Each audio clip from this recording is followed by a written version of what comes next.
Bien le bonjour sur la terre des hommes. Alors aujourd'hui, avant de lancer le générique, j'aimerais juste remettre ce rappel. YouTube ayant bloqué ma musique d'ascenseur, je vais la faire moi-même. On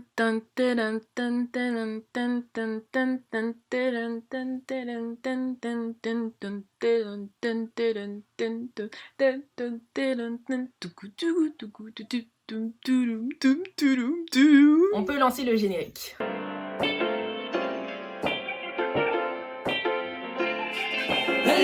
Bienvenue dans ce nouvel ère, bienvenue dans mon univers. On te ramène une perspective, l'invisible devient perceptible. Ya ya, d'ici mène des bimbéas. Mais qu'est-ce qu'elle raconte celle-là? Kira, frère, tu fais quoi? Kira fait quoi, Kira fait quoi? Kira fait quoi? Kira fait quoi, Kira fait quoi? Kira fait quoi? Kira fait quoi, Kira fait quoi? Kira fait quoi? Comment ça, Kira fait quoi? T'as qu'à t'abonner à ma chaîne Kira fait quoi TV. Tu allumes même la cloche, comme ça tu seras à temps. Après t'as Twitter, Instagram. Kirafiki Kirafiki. Ouais, ça va.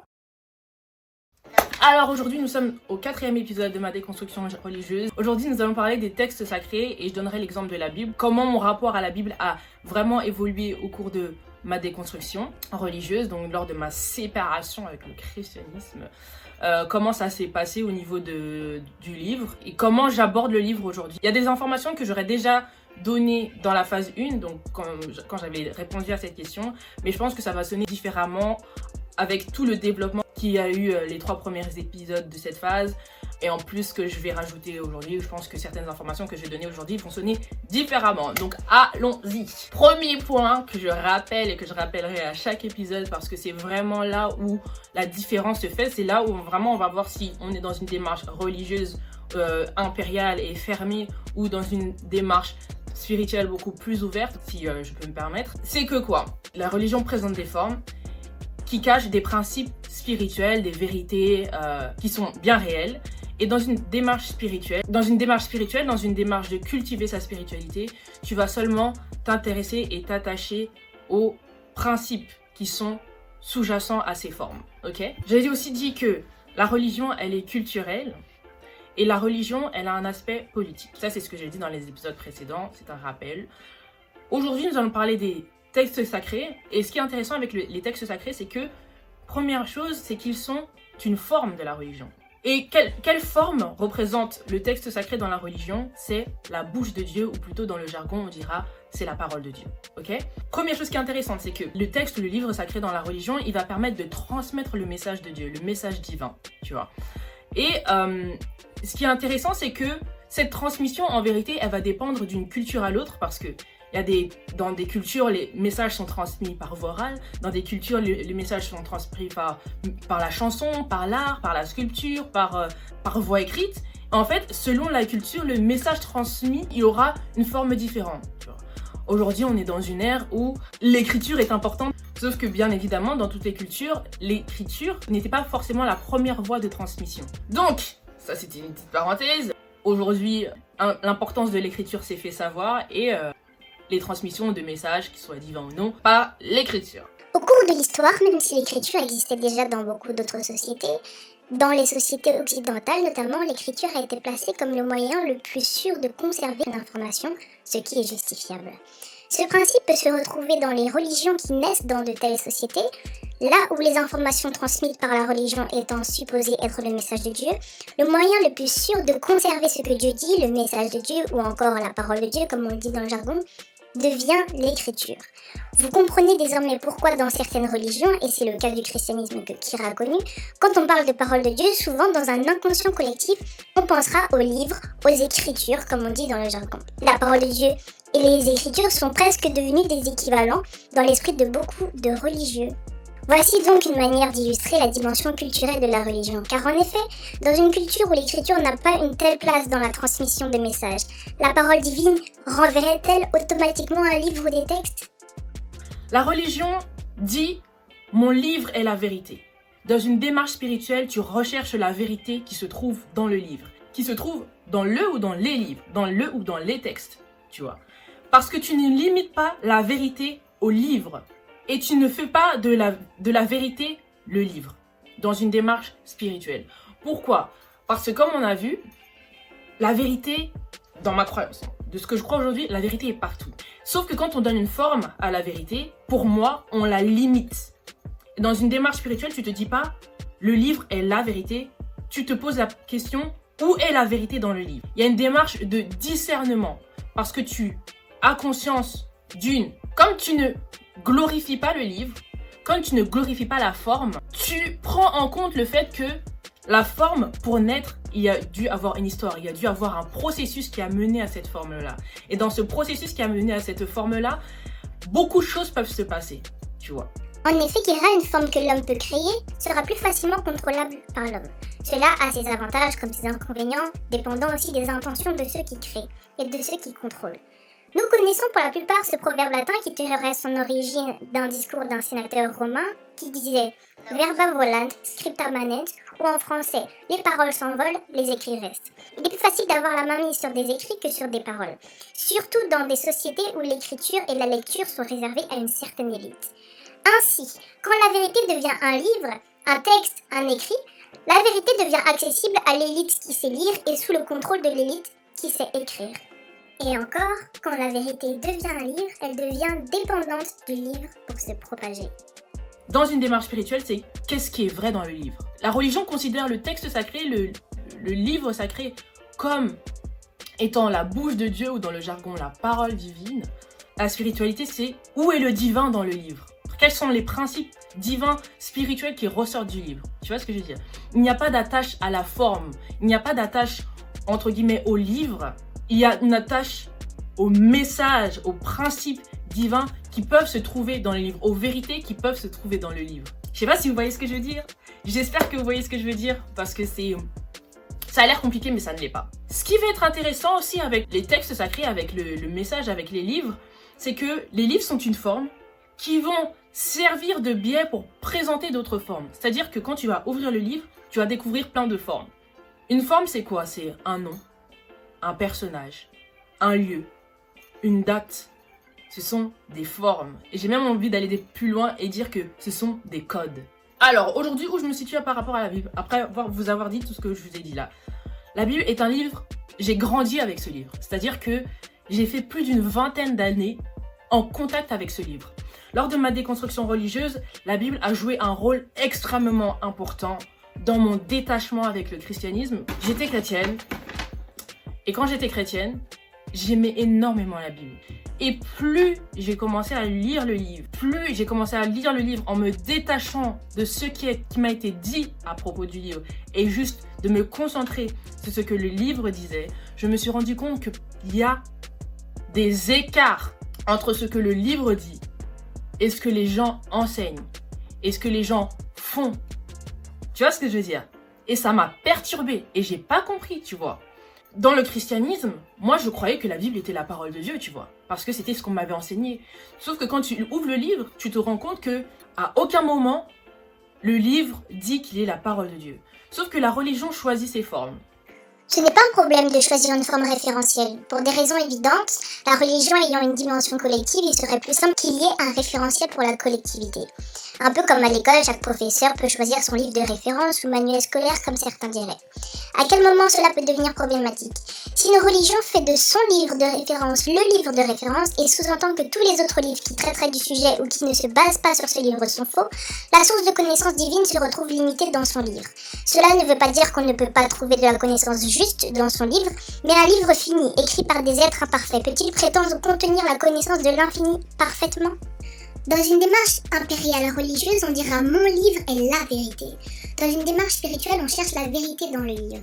L'infini peut se rendre accessible par le fini, mais cela ne fait pas du fini l'infini. La vérité peut se rendre accessible par une vérité, mais cela ne fait pas d'une vérité la vérité. Des messages divins peuvent se trouver dans un livre, mais cela ne fait pas du livre la parole divine. En vrai, hein, si je n'avais pas vu cet écart, pourquoi le livre il va dire A et on va dire que non, ça veut dire B, je pense pas que j'aurais poussé la démarche, tu vois. Parce que j'étais quelqu'un qui était très attaché au livre, tu vois. Et c'est parce que j'étais attachée au livre et à ce qu'il disait et que je me suis rendu compte que ma religion n'était pas fondée sur ce que disait le livre, mais elle était soumise au credo de la religion. C'est pour cela que quand un chrétien lambda, en tout cas moi en tant que chrétienne, quand je lisais la Bible, quand j'étais dans le paradigme chrétien que j'ai connu, à la fin de la journée, ce qui allait ressortir de tout ce livre, c'est ce credo-là. C'est-à-dire qu'à la fin de la journée, le message divin que ce livre essaye de me transmettre, c'est celui-ci. Tu vois ce que je veux dire? La religion choisit ses formes.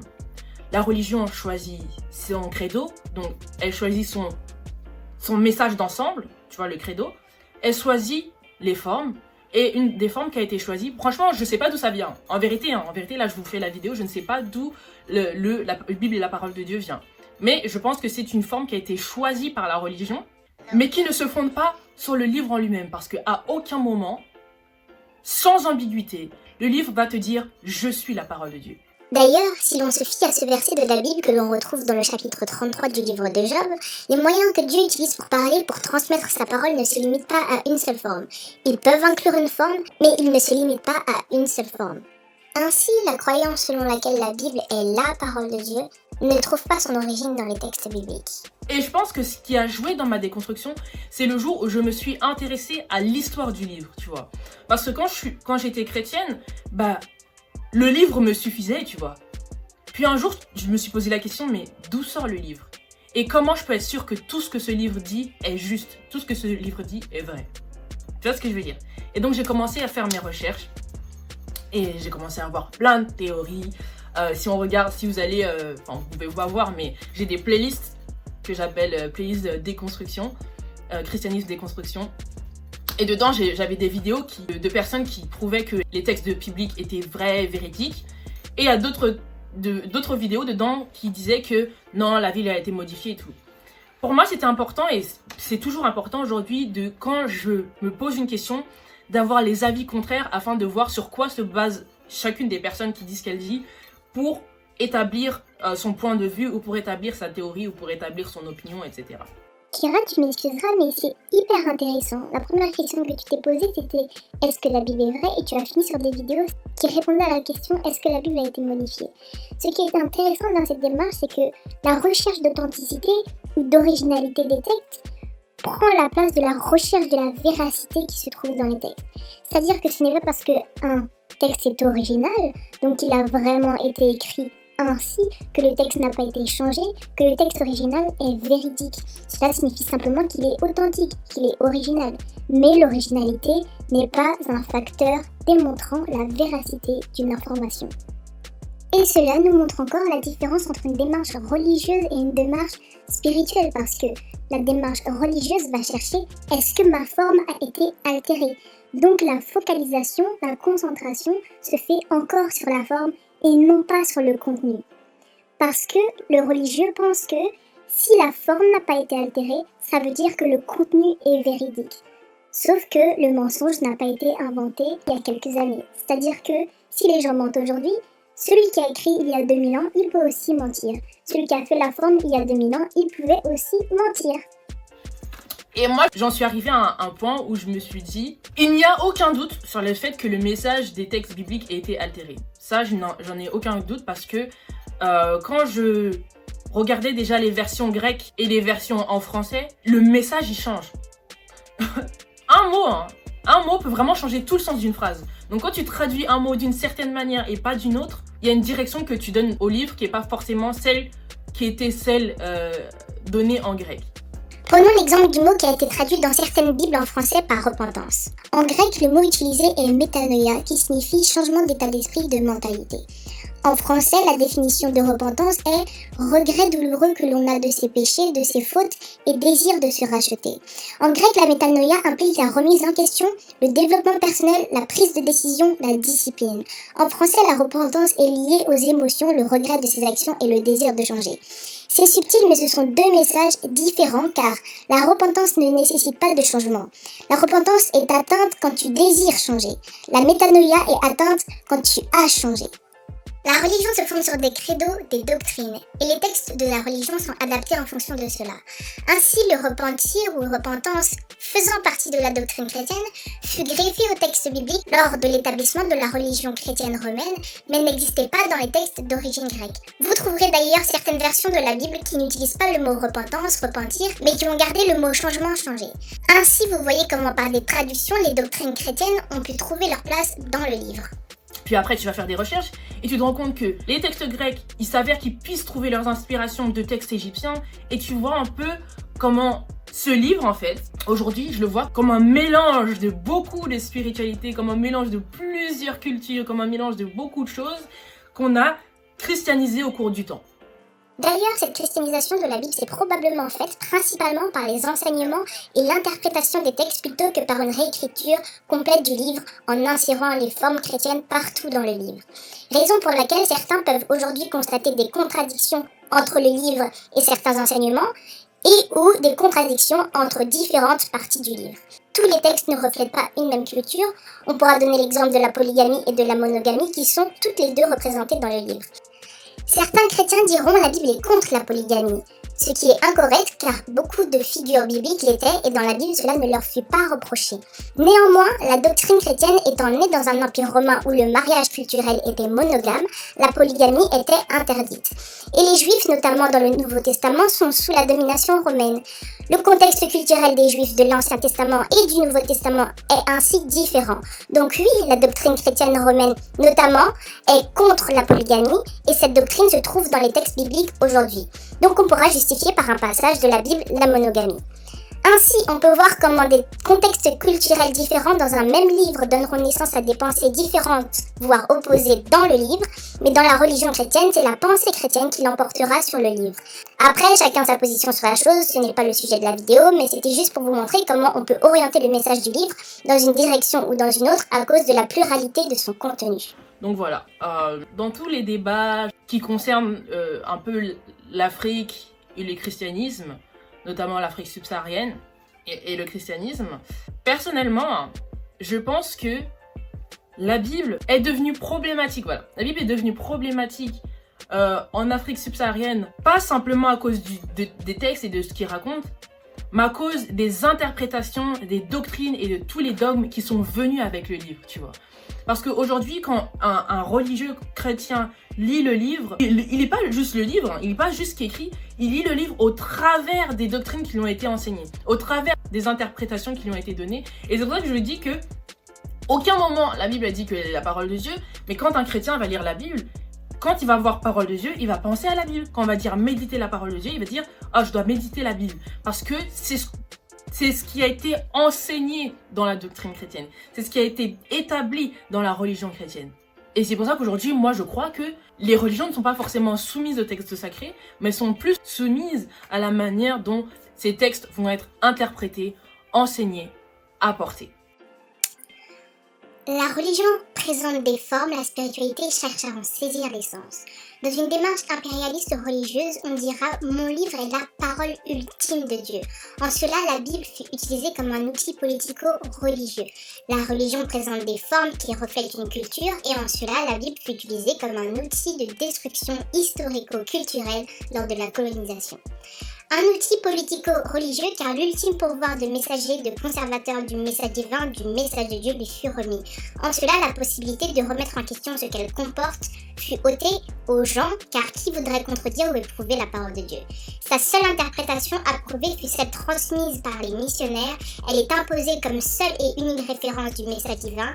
Ainsi, les peuples colonisés sont contraints d'abandonner leur forme et leur référence propre du message divin. Mais la vérité est que si le but était véritablement de faire connaître la parole de Dieu, la Bible n'était pas indispensable car le ou les messages divins que la Bible contiendrait, s'ils sont vraiment divins, doivent avoir existé avant elle et doivent exister en dehors d'elle. Car si le divin est divin, son message a toujours été, et cela partout. Il n'a pas commencé avec la Bible ou les personnages de la Bible et il n'est pas limité à la Bible et ses personnages et ses histoires. Mais la religion est politique et dans son impérialisme, elle dira que sa forme du message divin, sa version du message est la seule et unique bonne forme et poussera au mépris et ou à la diabolisation de toute autre forme. La Bible fut aussi utilisée comme un outil de destruction de la culture des peuples colonisés en les coupant de leur histoire propre. Le livre est présenté comme une nouvelle référence historique. Le monde commence avec un homme nommé Adam. Les nouveaux ancêtres des peuples colonisés deviennent des personnages bibliques tels qu'Abraham.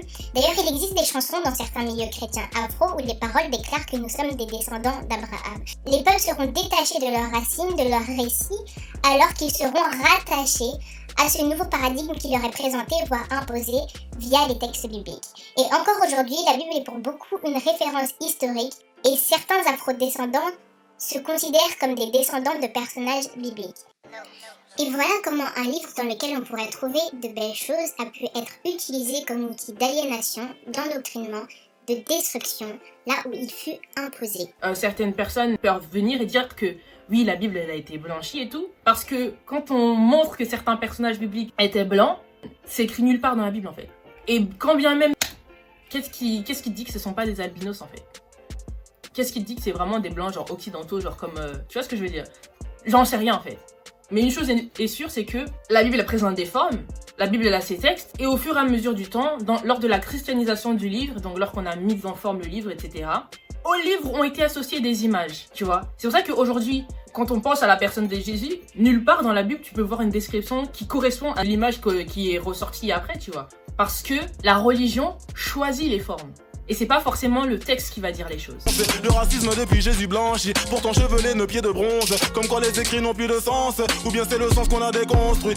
Aujourd'hui, dans ma démarche de déconstruction religieuse et dans ma démarche de reconstruction, je ne suis plus dans le débat est-ce que la Bible a été modifiée ou non. Au début, tu vois, quand tu veux fortifier ta foi, genre chrétienne, t'es chrétien, on t'a appris que la Bible est la parole de Dieu, la première chose que tu vas chercher à faire, c'est de démontrer que la Bible est, que tout ce que dit la Bible est vrai, tu vois. J'ai accepté le fait qu'il y a eu des altérations, et aujourd'hui, je ne suis plus dans une lutte de prouver que soit la Bible a été modifiée ou que la Bible n'a pas été modifiée. Je suis dans une démarche de en quoi le livre peut m'être utile aujourd'hui, tu vois. Et donc, je ne suis plus dans une démarche de glorification du livre ou de soumission aveugle au livre. Je suis dans une démarche de en quoi le livre peut m'être utile. Tu vois ce que je veux dire? C'est pour ça que je dis que dans une démarche spirituelle, c'est que tu recherches les vérités dans ce livre. Les vérités dans le livre qui vont te permettre de te développer si tu choisis de lire le livre, tu vois. Sauf que dans une démarche religieuse, il n'y a pas cette démarche de discernement. Il n'y a pas cette démarche de je vais éprouver ce que dit le livre. C'est le livre, c'est la parole de Dieu, je m'y soumets. Aujourd'hui, je ne suis plus dans une démarche de le livre est la parole de Dieu, je m'y soumets. Je ne me soumets pas à des formes aujourd'hui. Je me soumets à ce qui est vrai, ce qui est juste et ce qui est utile surtout. Mais pour être honnête avec vous, les formes sont utiles seulement quand on saisit le principe, le message sous-jacent. Parce que si je ne saisis pas le message sous-jacent, si je ne saisis pas les vérités qui sont dépourvues de forme, je vais m'attacher à la forme et je vais faire de la forme un dieu et ça va devenir une idole. Tu vois ce que je veux dire? Il y a une citation qui dit que Pour qu'une chose se révèle à nous, nous devons être prêts à abandonner l'image que nous nous faisons d'elle. je me suis rendu compte que beaucoup de gens aiment parler de Dieu en disant ouais, ma vision de Dieu, ma conception de Dieu, c'est la bonne conception de Dieu. J'ai envie de dire aujourd'hui que la conception de chacun de Dieu, c'est leur conception de Dieu, tu vois. Sauf que chacun doit être honnête avec la conception qui se fait. Si la bouche de ton Dieu est un livre, les hommes ont le contrôle sur ce que ce Dieu-là dit ou non. Si on reprend l'exemple de la Bible, il existe plusieurs canons bibliques qui ne possèdent pas tous les mêmes livres. Si la Bible est la parole de Dieu, laquelle? Celle des Éthiopiens? La Septante? Celle des orthodoxes? Celle des catholiques? Celle des protestants? La Vulgate? Et chaque courant qui cherche à se faire valoir dira que sa version est la bonne et que celle des autres est moins fiable, voire fausse, selon sa doctrine, ses croyances, son credo, sa politique, etc., etc., etc. Quand c'est des choses que tu ne sais pas, eh bien tu suis aveuglement ce que les livres disent, tu vois. La spiritualité recherche qu'est-ce qui est vrai dans le livre. La démarche religieuse impériale dit tout ce que mon livre dit est vrai. À la virgule près, au mot près, tout ce qui est dit est vrai. C'est aujourd'hui quelque chose que je ne crois plus. Et aujourd'hui, la Bible ne m'endoctrine pas parce que je ne suis plus soumis au credo chrétien, je ne suis plus dans un paradigme chrétien quand je lis le livre. Quand je lis le livre, je lis ce qui est écrit et je discerne ce qui m'est utile, ce qui me permet de grandir, ce qui m'apporte quelque chose. Je ne suis pas soumise à des formes, je ne m'attache pas à des formes, je m'intéresse au message des formes. Tu vois. Et donc, que la Bible ait été altérée ou non, que la Bible ait été modifiée ou non, qu'ils aient fait dire à la Bible ceci ou cela, à la fin de la journée, qu'est-ce qui dans le livre peut m'être utile? Qu'est-ce qui dans le livre peut me permettre de grandir? Qu'est-ce qui dans le livre... En fait, je travaille avec le livre et non pas soumis au livre pour le livre. Pour glorifier le livre, pour préserver son intégrité. Ce n'est pas à moi de préserver l'intégrité d'un livre. Donc voilà, voilà ce qu'il en est. Je respecte le livre, je n'ai jamais, mais ça c'est vraiment quelque chose que je n'ai jamais fait. Je n'ai jamais poussé quiconque à rejeter ce livre. D'ailleurs, beaucoup de mes amis et de mes proches chrétiens, quand ils viennent me voir, ils viennent me parler, ils me disent que toi, je leur ai dit, juste lisez votre Bible. Parce que moi, c'est comme ça que le détachement s'est fait. J'ai lu la Bible, je l'ai lu, mais comme tu l'as jamais lu, toi. Tu vois ce que je veux dire? J'ai tellement lu ce livre et je me suis pas arrêtée à la lecture du livre. Je me suis intéressée à l'histoire du livre parce que quand on aime, quand on prétend aimer les choses, on connaît l'histoire, on s'intéresse à leur histoire pour savoir d'où ils viennent. Mais quand tu imprègnes les gens, quand tu parles aux gens comme si le livre descendait du ciel, dans un inconscient, c'est comme si le livre descendait du ciel et toute cette démarche de recherche de l'origine du livre, elle n'est pas utile parce qu'elle vient de Dieu, le livre vient de Dieu, tu vois. Sauf qu'un jour, tu dois redescendre sur terre et faire face à la réalité que ce livre, elle a été écrit par des hommes. Tous ces hommes qui ont mis la main dessus n'étaient pas forcément bien intentionnés. Et donc, les textes ont subi certaines choses au cours de l'histoire que aucun d'entre nous ne peut nier et aucun d'entre nous ne peut s'opposer parce que l'histoire est l'histoire, tu vois. C'est pour ça qu'il y a des personnes qui lisent la Bible, qui ne sont pas chrétiens, qui ne deviendront jamais chrétiens en lisant le livre. Pourquoi? Parce qu'ils n'ont pas reçu la doctrine chrétienne pour pouvoir la voir au travers du livre, tu vois. Parce que moi, je peux vous le dire, hein, si je lis l'Ancien Testament, à aucun moment, si je n'ai jamais été en approche avec la religion chrétienne, si je lis l'Ancien Testament, à aucun moment, je vois Jésus. Je vois juste ce qui est écrit en fait. Donc quand on parle de sagesse, on parle de sagesse. Quand on parle de David, moi je vois David. Quand il y a marqué éternel, je pense à l'éternel. Tu vois ce que je veux dire? Je n'interprète pas au travers des yeux de ma religion ou au travers des doctrines que ma religion m'a enseigné, m'a transmise le livre, tu vois. D'ailleurs, c'est pour ça que vous me voyez toujours poster des versets bibliques de temps en temps parce que il y a des choses vraies dans le livre, frère. J'ai trouvé des choses vraies, j'ai trouvé des choses édifiantes, tu vois. Le livre est problématique quand il est rattaché à la doctrine. Donc voilà, j'espère que cet épisode vous a été utile. J'espère qu'il ne vous a pas trop perturbé. Je suis désolée, vraiment. En fait, je suis désolée qu'on ne nous dise pas tout. Ce qui peut nous empêcher de passer par des moments de tourment, en fait. Je ne suis pas désolée d'être celle qui va le dire ou de dire ces choses-là. Je suis désolée qu'on grandisse, qu'on évolue sans avoir tous ces éléments-là, tu vois. On m'a jamais appris l'histoire du livre. Et c'est normal, tu vois. Moi, je pense que c'est pas fait tout simplement parce que le livre, aujourd'hui, il a une autorité divine, tu vois. Dans le milieu, personnellement, il a une autorité divine, tu vois. Et dévoiler son histoire lui ferait perdre de cette autorité absolue. Tu vois ce que je veux dire? Et c'est pour ça que aujourd'hui, je considère que c'est devenu une forme de Dieu.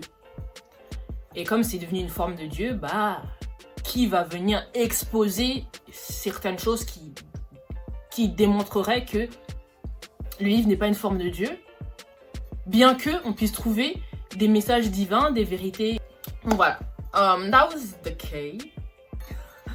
Nous ne nous perdrons pas. La vie est un apprentissage continuel, donc voilà. J'espère que vous avez apprécié.